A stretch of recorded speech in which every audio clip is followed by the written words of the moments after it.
We could do a little sort of soft introduction and then go full concert. Should we do that? Yeah. That would also buy us a little time. Yeah. So I'm the drummer. So my system is only drums with some exceptions. I'm a maximalist. I completely admit that. My max patch shows this. And feel free to come over and have a look, by the way. So my main instrument is like 2 iPads with running a Lemur, fantastic application, that basically lets me do some really agile iterations of MIDI controllers, essentially. But they're not MIDI, they speak very sort of high frequency, high resolution data to the computer, and the computer spits them back. So I can change drum sounds during the set. I have too many drums, and I actually have a system here that lets me browse all of them really quickly. But I really like doing things that are sort of random by ear as we go, so that I might get inspired by the sounds. So, and there's the many sequencers that I have to admit to having in my life, and they sort of drive the underpinning rhythm part that lets me do the polyrhythmic stuff. Rasmus is cameraman, yeah. But he also plays with Ableton Live as his main instrument. So they're connected with Link, and the Link then gets transformed into our fancy clock that sort of drives the rest of the system. So that's why that if I play a sound, then Rasmus should be in time with me. Yeah. I'm not. This kind of demo is, by the way, the worst thing. You should never do this. What we're doing right now. It's free troubleshooting, right? So my main thing that I do is I turn the volume up, I turn the volume down a little, and then I do these pitchy things, and this is my main thing.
We'll move from Denmark to France. We have heard about examples from Finland, from the Netherlands, and now Nicole Teke, is that Teke? Will present some experience from France, please.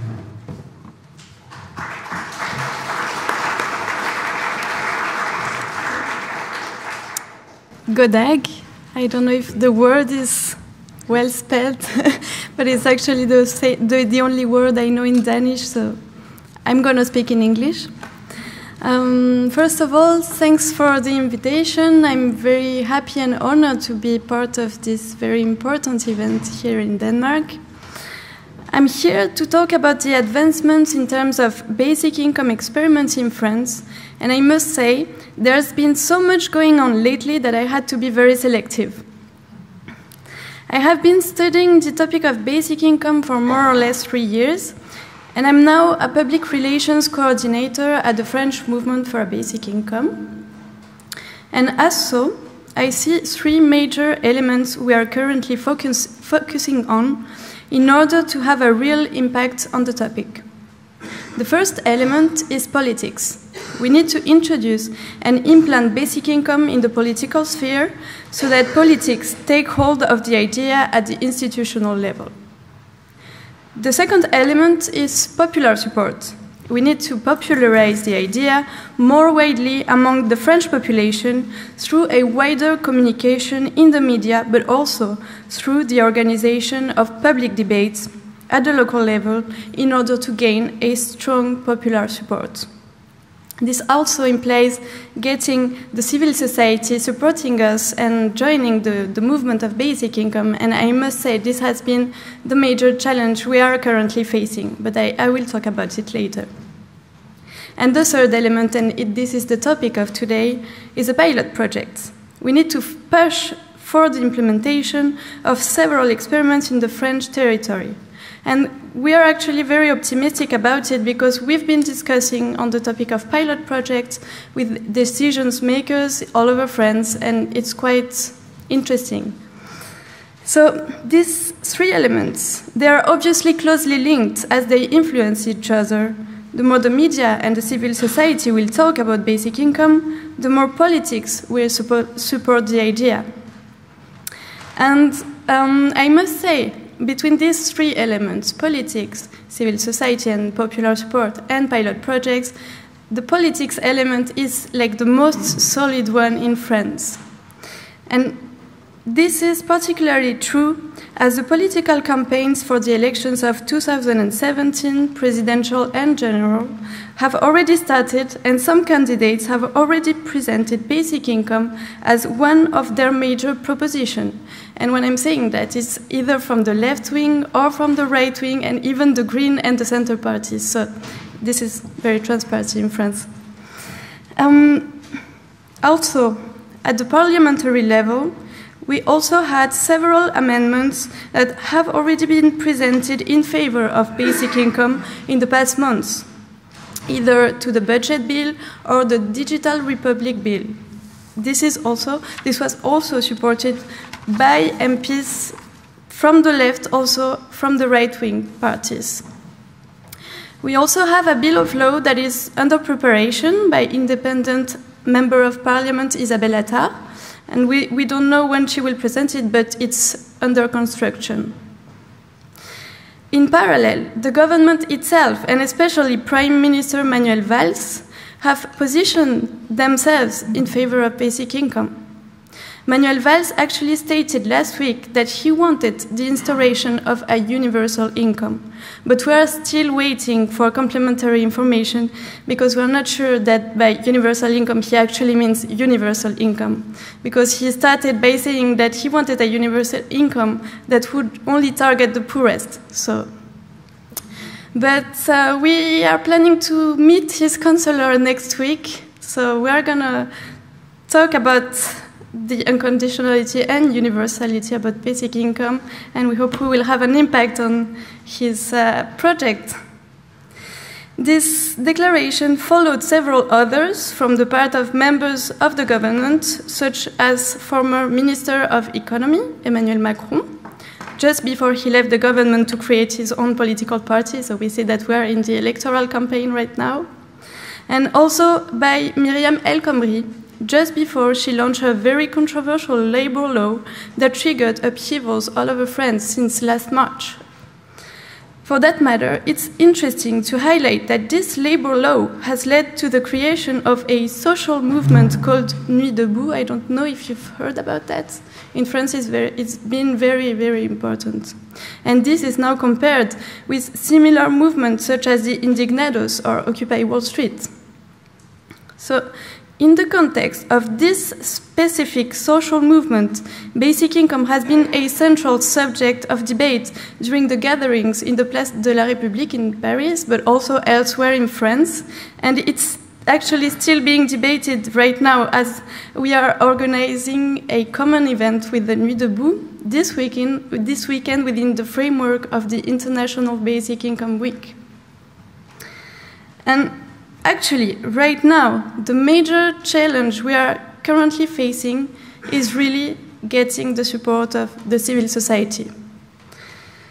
To give you an example, there's a mission of information that has been created by the Senate. So some senators are working on the subject of basic income. And within this context, they have received last week representatives of trade unions and associations working on exclusion and the eradication of poverty.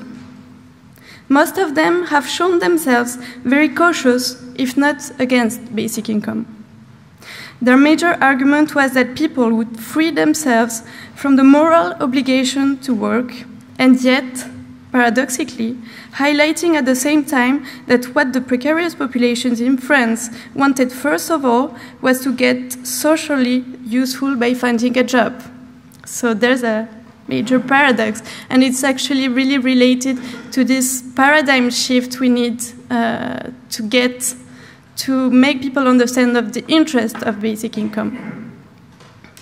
The Senate is due to present its conclusion on basic income in a few weeks, but it already seems from what we heard that they might give up both the unconditional and universal aspects of basic income, as they want to condition it to the following of training programs, and they are also thinking about targeting the poorest or the young. So this would not be a basic income. But we are trying to meet them, to try to push in favor of basic income.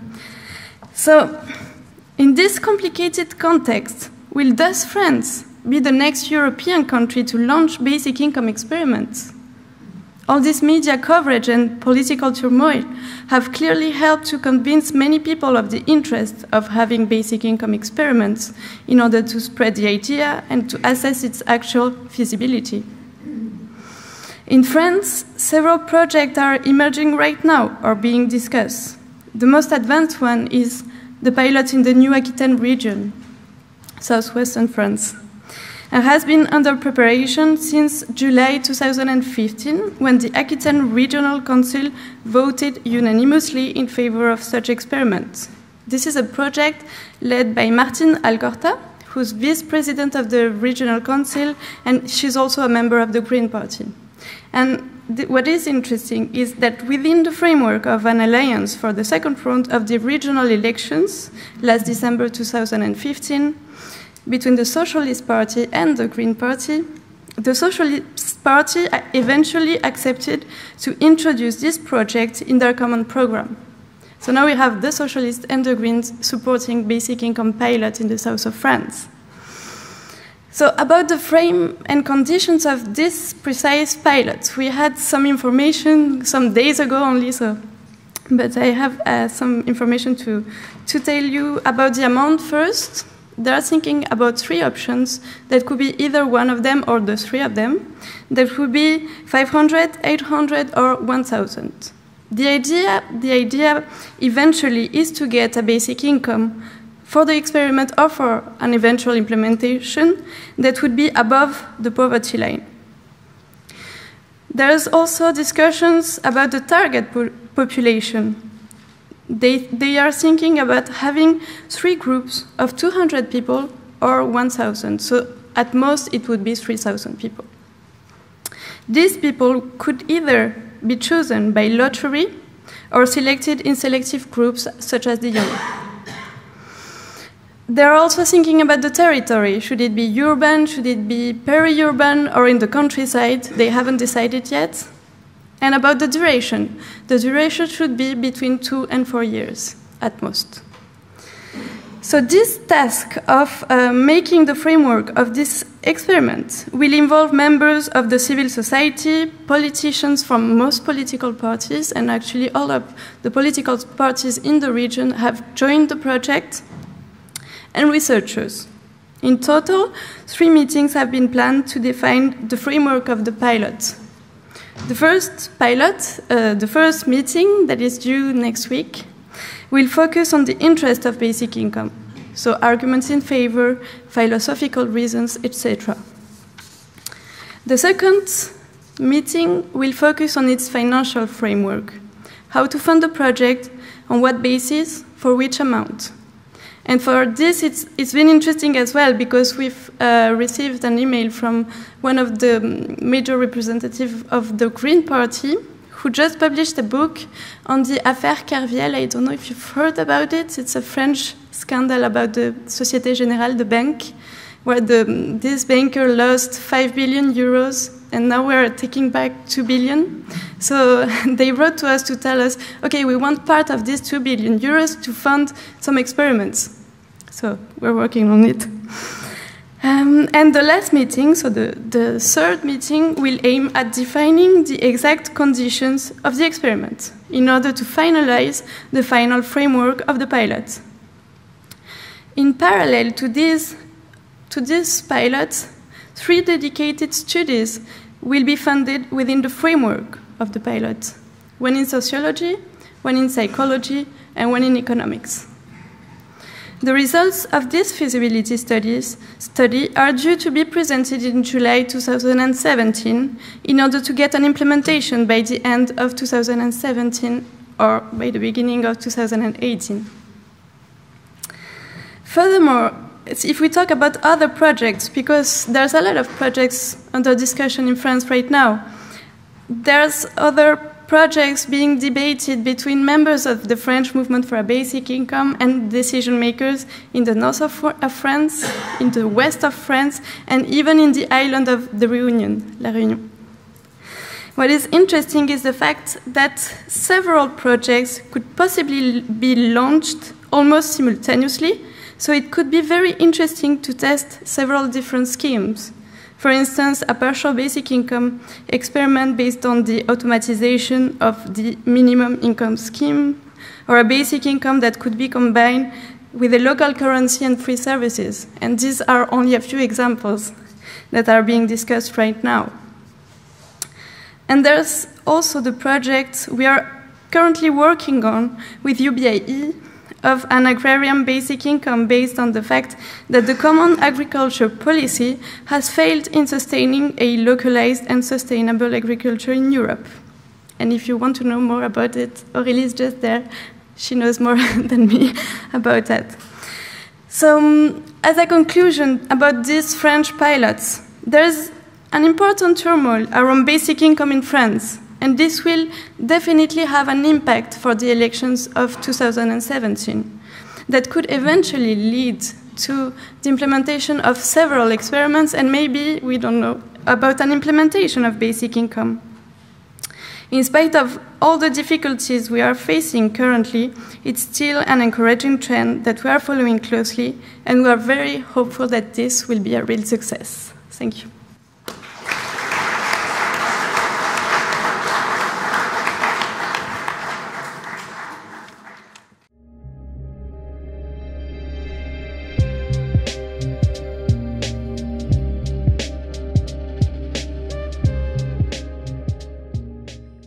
Thank you very much for the very, in many ways, optimistic presentation.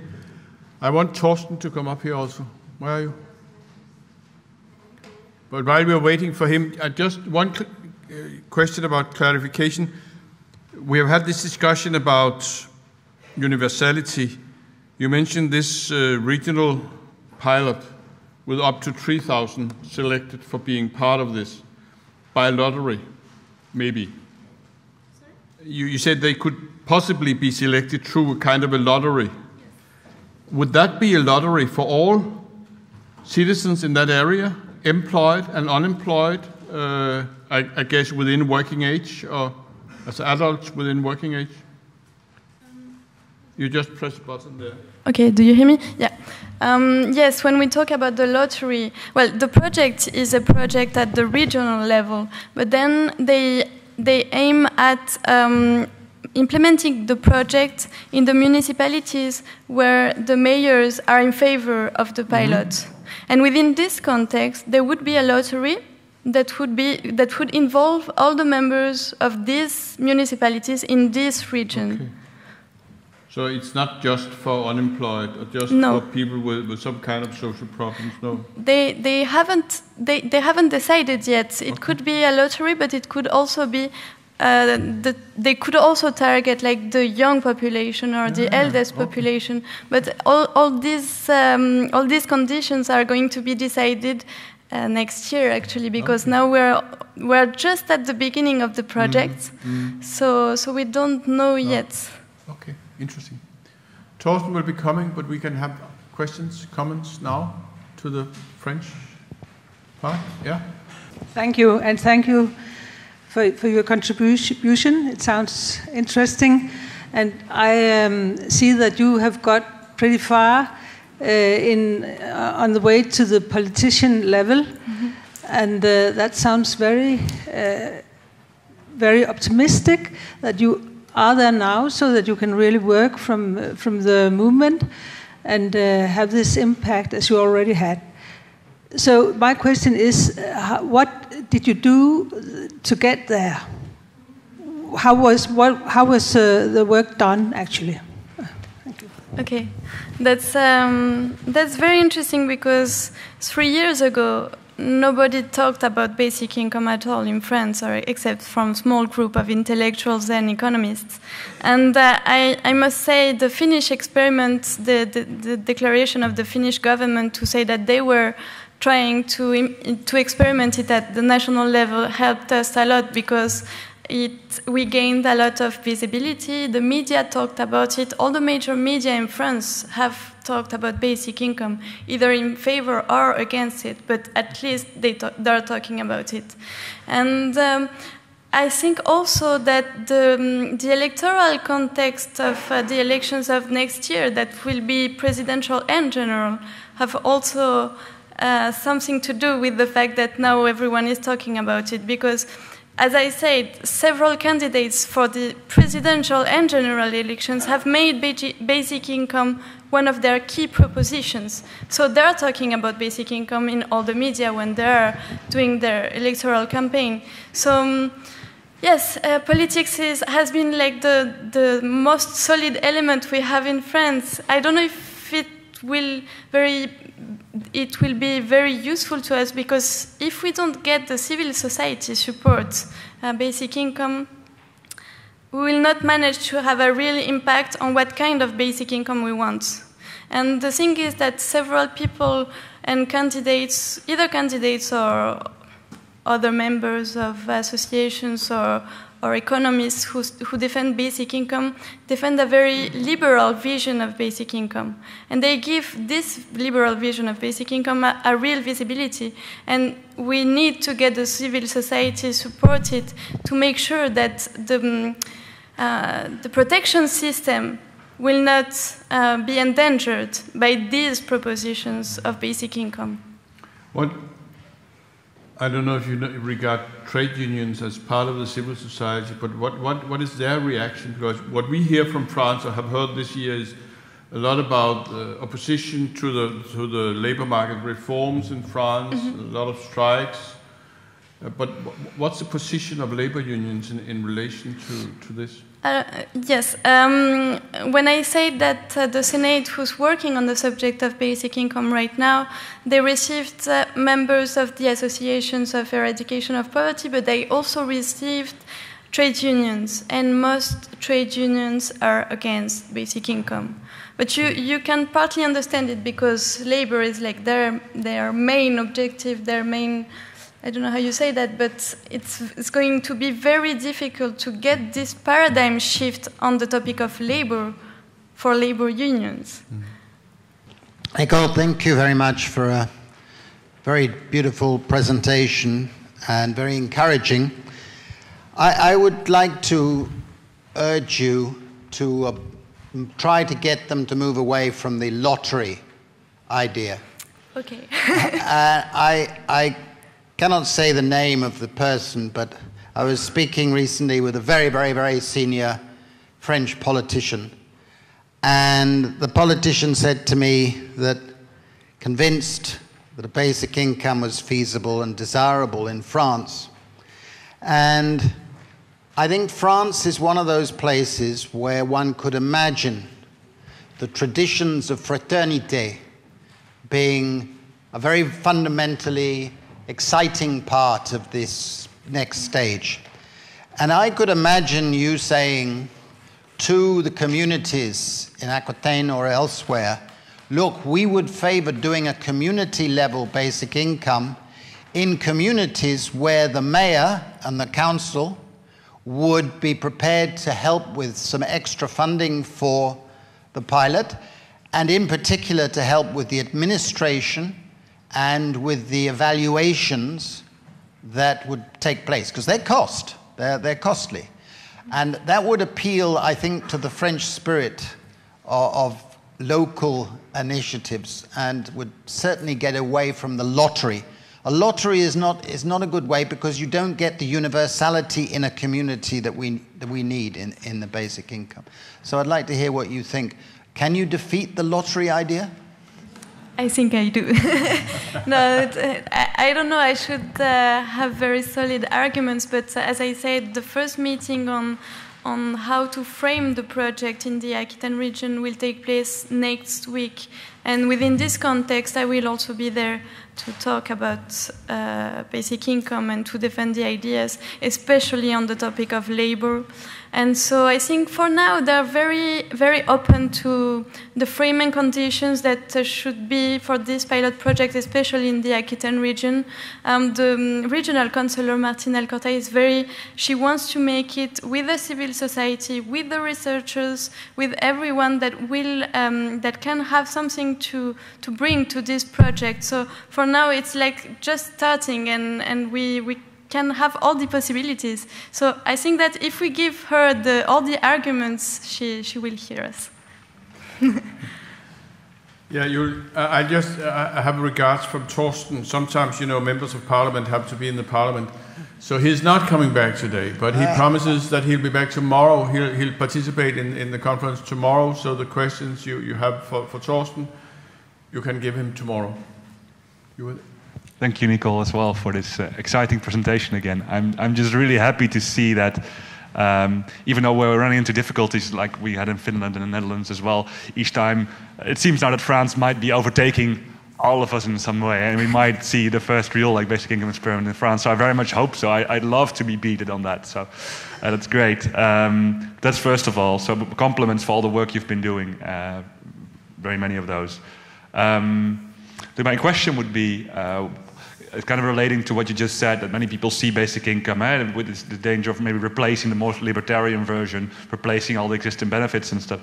So what have been the main kind of streams of basic income arguments you've seen in France? So what have been the main arguments put in favor? Has it been the technological ones? Has it been the kind of security, freedom ones, justice ones, poverty ones, equality ones? Which streams are most strongly right now in the debate in France?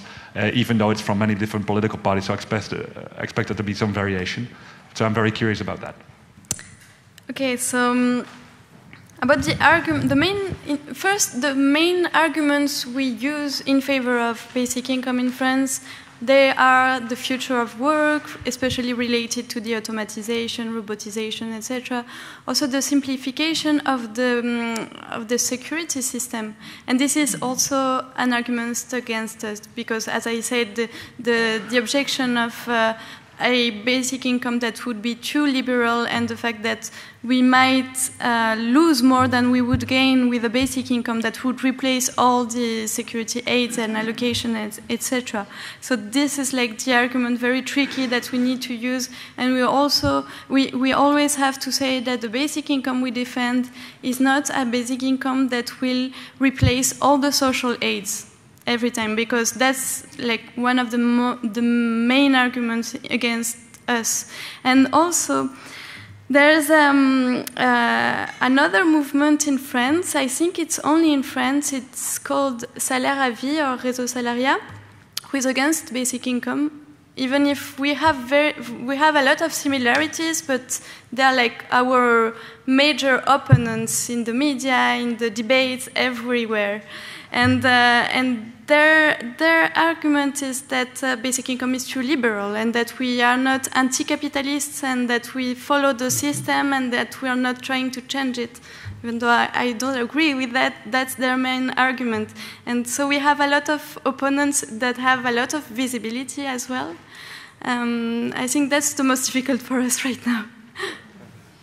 Now that we have a little more time, I would like to add one thing into the discussion, which somebody asked me to try to get discussed more when we have the break. That this question again, we have been touching upon it, about what is happening in relation to the trade unions. You can say, when we speak about self-respect, about also self-esteem and togetherness in the society, then trade unions have had an important role, because solidarity, mutualism has been developed in the framework of trade unions, because you have felt together, you have had this solidarity with colleagues. It has been very strong. It's being eroded now at many places. But how, with the basic income, how can we replace that? How can people feel the same kind of responsibility towards their neighbors, their colleagues, their other members of the municipality, if it's a local experiment and so on? There's some change there which may be very fundamental also in the concept of thinking for individuals. I don't know how clear I was on that, but I think I understood. Yeah. If we talk about like this more philosophical reasons, I guess we can use the example of India, the Indian experiment, where we saw that people would get more involved in the political life of their city, and we saw that actually in the former experiment. So why not in the French one? But when we talk about the trade union, I also want to talk about these associations, all the associations of the civil society, because for them, a basic income, I think for them, a basic income is only an income, and money is not enough to get structural changes. And I think they're right. But I think we must also be conscious that basic income can be combined with other things, with other measures, and that's what is important. And for us, it's also very important to construct these things, to build these things along with all these important actors of the civil society and politics, etc. There was one or two questions in this area over here. I think we have to be very honest with ourselves in the basic income discussion. And I think there are many positives. It's a great thing that basic income is being debated in so many countries and contexts. We have basic income experiments that are happening. But I also want to caution against what I want to call basic income populism, okay? The dangers that there could be a kind of basic income populism and associated with a premature rush to basic income to solve all kinds of social problems, all right? So I think we need to be very clear about what it is that we want with basic income and why basic income is important. We want basic income, as I said earlier, because it is a source of basic human security. It is a human right. It is an element of economic citizenship that must be attached to the social citizenship rights that we have developed in Europe. But I do worry when I hear certain arguments such as simplification or even automation. I do not think that we need to think about automation as a reality either that will free us from work forever in a sort of positive way, or in a negative way, that something we cannot confront. There will always be work. Human work is a positive part of life. And the idea that automation will end all work and all need for social and political thinking about work, that's been around for hundreds of years. And we're still not going around on hovercrafts individually, right? There will always be a need, a positive need for work, and what we need is to rethink work. But we shouldn't think that basic income will do that for us alone. And that is one of the reasons why we do need the union movement. And we do need to think about mutual societies. And we need to, I think, personally, as a basic income movement, to be very careful when we use this argument about basic income somehow being required because of automation, or somehow because of automation we could just do something else individually as individuals. And so therefore the social idea of work somehow goes away. And we need to be careful with that particular argument. And in connection with that, I want to endorse Guy's point to be cautious about the lottery. Well, for many reasons, but partly because although it seems fair, it is a peculiar kind of fairness in this context. And it kind of seems to highlight the individual elements of the basic income, which are important, but could also be doing that to the detriment of the social elements of basic income, which are the new ways in which people can cooperate with each other. It could create forms of envy, could create forms of social conflict in the communities in which this lottery is taking place. So it would be a much better model to take a region or an area if you cannot afford to take a whole city, so that you can get some of those community benefits and study those as well. So. Hello, I'm Øyvind Stensen. I'm spokesperson for BN Norway. I just have a follow-up question for that about automation and replacing jobs. Because the argument isn't that all jobs will be replaced, it's that a lot of jobs will be. Is that not the proper way of thinking of it? Isn't it a false dichotomy to say that all jobs will be replaced or not? Can you? Yeah? Okay. Well, I think we need to remember there are many other needs that we have as societies are changing. Needs to learn how to better conserve the environment. Needs to learn how we can improve our health, how we can look after each other, how to create new roles and ways of caring in society. And all these, I don't think we should just expect will arise between individuals spontaneously. The rise of public services and the public sector have been very important for the emancipation of women, for the role and mainstream of care in society, and for thinking about the environment and human needs in a new way. And we still need to do that, and we need funding to do that. So we need to capture resources in society, not just for basic income, but for alternative development. And that alternative development will involve more positive ways of thinking about work. And my worry is if we keep saying, well, automation will make works redundant, we stop thinking about ways we need to reorganize development. Okay, thank you. Up here. Kjeldqvist, I didn't hear you talk about the political interest in stopping the right-wing movement in France as a reason for making basic income as a very interesting issue in France. But is that a main issue for the government? Maybe I wasn't clear enough. The cautiousness about the liberal basic income is mainly from the part of the civil society. It's mostly the civil society who is not in favor of a liberal basic income.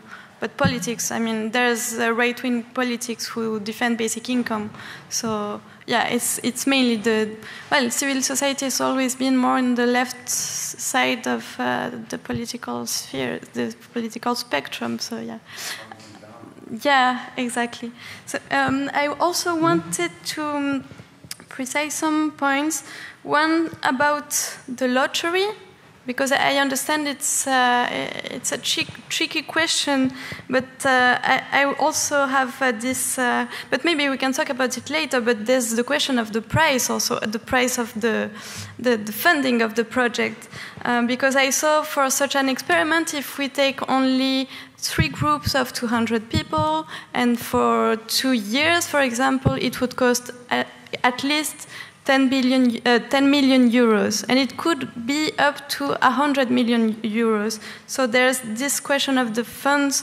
If we want to make it at the municipal level, it means also that we need to have more people that would be selected within the framework of the project, and it would be more expensive. So, yeah, it's interesting to say that it shouldn't be a lottery, but I don't know if in concrete terms it can be possible, but maybe we can talk about it later. About the automatization, that's why I talked about this need for a paradigm shift related to the topic of labor. I think maybe we don't agree in the fact that most jobs will be replaced by robots. Maybe yes, maybe no, and that's maybe not the question either. The question that is related to labor is all this thing about the question of freedom. Freedom has the power to say no, as says Karl. I love this expression, but the question here about labor is a question of freedom, and we are trying to focus in on this argument.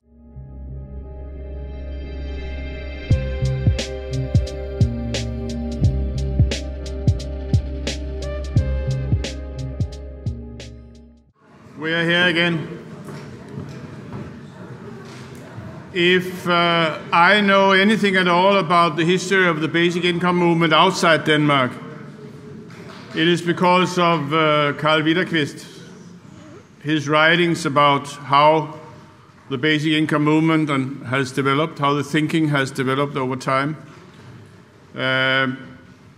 This is not going to be about history so much that as dealing with what we have been discussing already, blessings and less fortunate results from experience. How can we benefit from pilot studies, experiments, and could there also be some harmful results from such experiences? As I said, if I know something about the movement outside Denmark, it's from Karl Widerquist.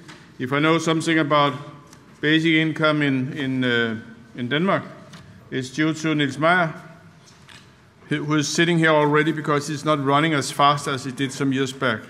So he wants to be seated here in good time before his intervention after Karl. But Karl Widerquist first, please.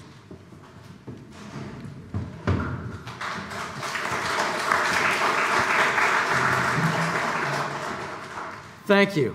I support basic income because I believe it's wrong for anyone to come between someone else or to put conditions on someone else's access to the resources that they need to survive. And don't pretend that this is caused by anything else but how we organize our society. We've organized a society in such a way that the government goes along and coercively gives all of the ownership rights to all of the resources of the earth to the richest few. And then no one else can access those resources unless they do what they're told. Whether it's fulfilling the conditions of a welfare state, or whether it is taking a job for someone who has more advantages than you do, that is what most of the people on the earth have to do today to access the resources they need to survive. And this is not a fact of nature. There are no animals that have to ask permission and do some work for a more advantaged animal before they're allowed to use the resources of the earth to further their basic needs. And for the first 200,000 years that fully modern biological humans were on this planet, they were not in that condition. The world was a commons for anyone to access. But over the last few thousand years, we've created this we've divided up the property, the resources of the earth into property, and that's fine. Property is a good thing. I'm nothing against property. I have a problem with saying some people get property and others don't unless they work for those people who are the ones that are blocking them for the resources they need to begin with. And when we do these things, we take these people who are in this position, and we will judge them and label them and put these things on there, saying, and if they don't like it, if they object to this arrangement where they have to do what these more advantaged people tell them to do in order to get the basic resources they need for survival, we will call them lazy. Now, isn't that funny?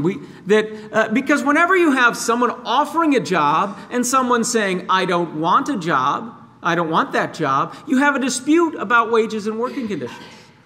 But we say, this guy is lazy. Why don't we ever say this guy is cheap? Why don't we ever say the employer? We have this great problem with these lazy poor people. No, we don't. We have this huge problem with cheap employers that will not pay enough that people want to take those jobs. We have this incentive problem. It's not because they're bad people. It's because employers, maybe they're cheap, but maybe they're just trying to get by as an employer. We have this amazing incentive problem that they don't have the incentive to pay good wages. And that's what basic income could do. And because we have distributed the resources of the earth, which were here long before any of us got here, because we have distributed the resources of the earth so unevenly, we owe this to the poor. We owe it to the poor to give them. It's the payment of a debt. Now, normally, when you're paying a debt, you don't experiment with, okay, I accidentally run over that person's leg, and so I owe them a legal settlement, so I don't usually run an experiment. Well, let's see, is it really good for people whose legs are broken in an accident that they get paid for that? You don't run an experiment, you just pay your debts. If you injure someone against their will, you pay your debts. You don't experiment with. And so I'm going to say some negative things about the upcoming implementation trials, but I don't want to say that I'm against them. I'm not against having implementation trials, but they are. What I will say is they are not scientifically necessary. We're having the basic income implementation trials because the basic income movement has gained so much strength, but it has not yet gained enough strength to introduce a full basic income anywhere yet. So, but enough to demand trials. Which is kind of funny because I don't know anyone in the basic income movement that has been part of this gaining strength who actually thinks we need a trial to find out if it works. Usually, you get on a movement like this if you're already convinced. I've been convinced for many years. So we're not really doing it because there's an enormous amount of curious people in the world who don't know how this thing works and want to look into it. We're doing it because there are people who are convinced by it, and we're giving them maybe a consolation prize. Now, but is it maybe so?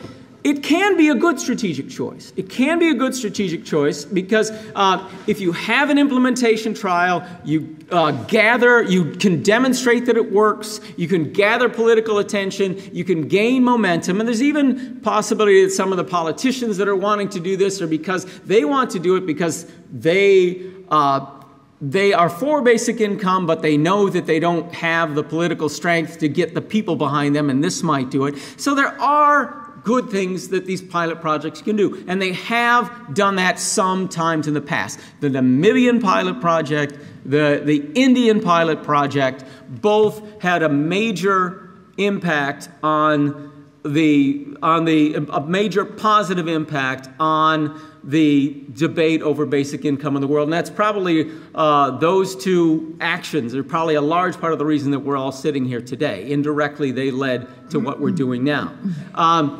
So they can do things, but there are a lot of pitfalls that can happen. Not all well-designed experiments are experiments or implementation trials, not all of them have had this positive impact. There were 5 experiments held in the United States and Canada in the 1960s and 70s, and none of them had a major positive impact on the debate at that time. One of them eventually is having a positive impact now, but to a large extent, although they were a scientific success, they were a strategic failure. They actually harmed the basic income movement. And so we've got to look at these pitfalls. We've got to understand, why is it sometimes that they can help and why is it sometimes they can hurt? And I've written about this in the past. You can get some, from my past articles on the experiments, you can get some of what I'm saying here. And I'm working on a new one at the bottom.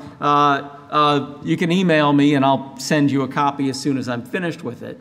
Now, when I say it's a strategic choice, that doesn't mean it's a propaganda ploy.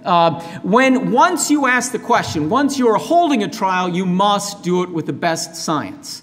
Lying is for the other side. We've got to do it in best science. What is a scientific way we can look into this? But the problems you have, one of the main problems that you can have with an implementation trial is that it can deflect political momentum. Support for basic income is growing extremely rapidly now.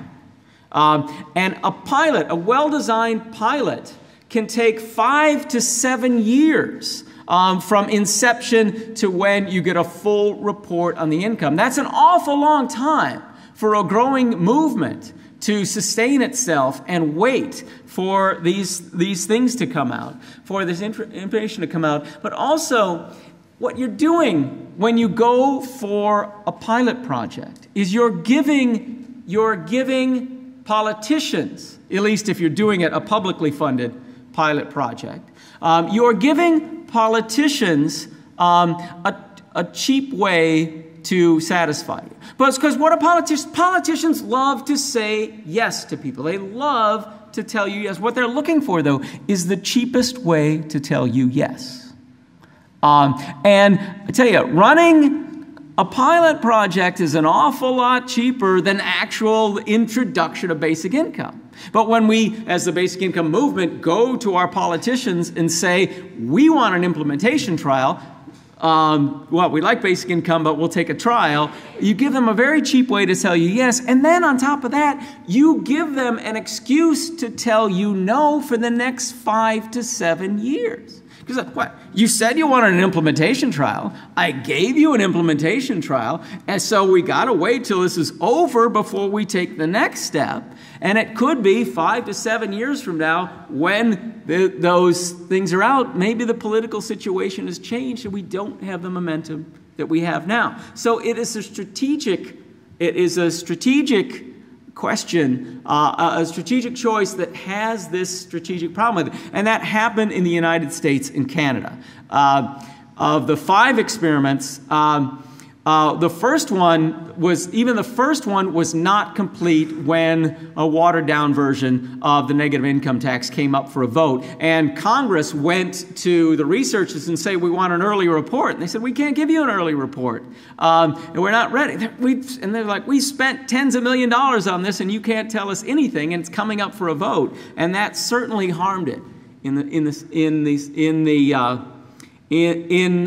the vote that was taken. And then 2 of them were actually lasted so long that the movement, after the movement had died out, that both of them were actually canceled before the plans were completed. Now, but that's probably not the worst thing that can happen. The biggest danger is the negative spin that people can put on results. Now, spin, if it's properly done, spin is not a lie. Political spin, is to communicate the facts along with an interpretive, a subjective interpretation of those facts, which makes those facts look better or look worse. Now, of course, a lot of political actors will outright lie, but if they're just purely doing spin. They're portraying these facts in a way. And like this thing, one of the where is it? Oh, we're gonna test if people are lazy. You can't have a scientific test for laziness. Laziness is a subjective opinion. It is a label we put on people. That can't be tested. The labor market effects can be partially tested. Laziness can't be tested, but people will put that spin on it. And this was a major way that the negative income tax experiments in the 1970s in the US and Canada were hijacked. They divided people into a control group and an experimental group, and they looked at how much they worked relative to each other. And then, as if this was the most important thing we want to know about basic income, and then they said, okay, the control group that wasn't receiving the negative income tax had a higher average labor force participation than the experimental group that was receiving the negative income tax, and they interpreted that difference as if that was a measure of laziness. And as if that meant that the relative difference was usually somewhere in the neighborhood of 7 to 10%, as if 7 to 10% of people were utterly lazy, which was, and that's getting towards an outright lie, because actually there was, in the experiments, there was no one that they could find that simply dropped out of the labor force because they were in this experiment. As a matter of fact, they found that people that whether they were in the experimental group or the control group was not the major factor of how much they worked. The major factor of determining how much people worked was the macroeconomic health of the economy. When there are a lot of good jobs available, both groups took them. When there were not so many jobs available, both groups had more people who were unemployed. Now, the difference was that the people who were receiving the negative income tax were taking more time if they became unemployed. They were taking more time to find their next job, to find a good job, where the other people were going for whatever crappy job, whatever cheap employer they could find because they had to. But yet, all of this was labeled laziness. And of course, this laziness thing is also a rhetorical ply trying to separate the basic income recipient from the worker. You even read these so-called arguments about the exploitation and the reciprocity objection as if these bad basic income recipients are going to be stealing from the workers. Well, it should be financed by the owners of resources and the things we made out of them, not by the workers. Now, but these workers and these so-called lazy people are the same people. They are people who are looking for the right job. And when you take away the power of a person to refuse a bad job, you are hurting all workers. Basic income is the best thing you can do for a worker. Eric Olin Wright describes it as a nationwide strike fund and an inexhaustible strike fund. It's the best thing that can happen to labor is give them the power to demand higher wages. And that's the way you need to spin that result, is that if you've got more people taking time to look for the right job, that's a good thing. You did have mothers and children working less. So very often, some of the families that we're testing were families with two-parent families. So you have a two-parent family with a child who was old enough to work. And those children, teenage children, in families receiving the negative income tax, were working quite a bit less than the children, the teenage children in families that weren't getting it. Well, they weren't working because their families weren't so desperately poor. They weren't working as much so they could spend more time in school. A parent spending more time with their children is not laziness. It's not a bad thing. It needs to be understood. A basic income implementation trial it is likely to show that for every dollar or every euro that you spend on a basic income, you are going to raise the you're going to raise the incomes of the recipients by less than $1 on average, because they will, on average, be working fewer hours a week. Now, this, you can spin this as a bad thing. You can say, oh, that's a terrible thing. Look at that. Look at that. We tried to give them money, and then now for every euro we give them, they're actually only 80 cents better off. Well, maybe they were overworked.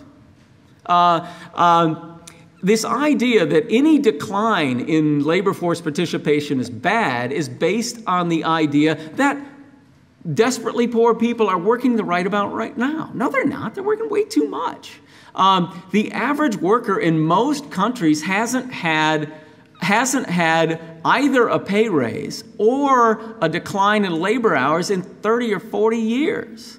No, if people are using this to demand less work time, that is a good thing, and it should be seen as a good thing. So what we need to look at, what I call the bottom line in a basic income experiment, is we need to look at the overall benefit it gives to people for each a dollar of effective spending on it. So compare when you give a person a dollar in the form of a basic income, including all of the overhead costs, all of the administrative costs, and you give a person a dollar in the form of conditional welfare benefits or whatever, including all of their administrative costs, which are much higher, which one has a better overall effect on their well-being? And this, you find basic income, looking at it this way, did fabulous in all the experiments have done, whether in Namibia, India, or in the United States and Canada back in the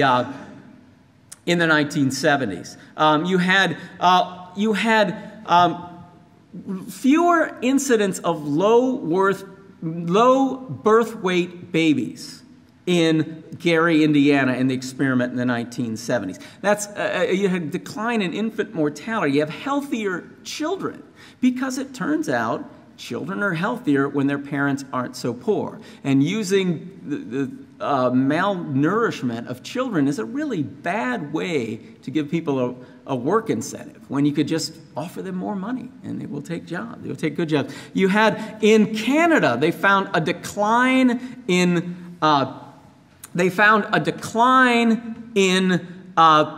psychiatric emergencies at the local hospital when they had a basic income implementation trial. You had improvements in children's school attendance and achievement and performance. And that's one of the hardest interventions that people have found. How do we get poor children to do better in schools? By direct intervention, by giving them tutors or better computers or whatever it is. It's very hard to raise them. You find out, oh, if they're not so desperately poor, they do better in school. There is so much good news out of these, and it was ignored for this spun question of, does the control group work more than the experimental group, and then can we call the experimental group lazy? We need to fight that and look for what is the most cost-effective way to make people better off, and on that, basic income does very well. Now, there's much more I could talk about here. Guy standing already talked about the difficulty, talked about how far the implementation trials are deviating from basic income. It's very hard to test a basic income, because a basic income involves taxing some people more and giving other people more in the form of a grant. It needs to be done on a community level. One of the main things that you want in a basic income is you want it to pressure for higher wages. But you'll never get that picking out a random group of people. You've got to take an entire community and have a community there with a basic income in order for them to command higher wages. But to have this in a random control trial, you'd have to have 20 different cities tested, and then 20 different cities in a control group. And this is something you can get some idea about if you give a community basic income. But then if you do that, you can't test the higher taxes. So then part of what you do, if you have a community-based basic income, You are testing a basic income plus a big flux of purchasing power into the community. So it's extremely hard to test. And what we're doing here is very limited, but this is where the movement's going right now. We have to make the best of these implementation trials as they come in. Thank you very much.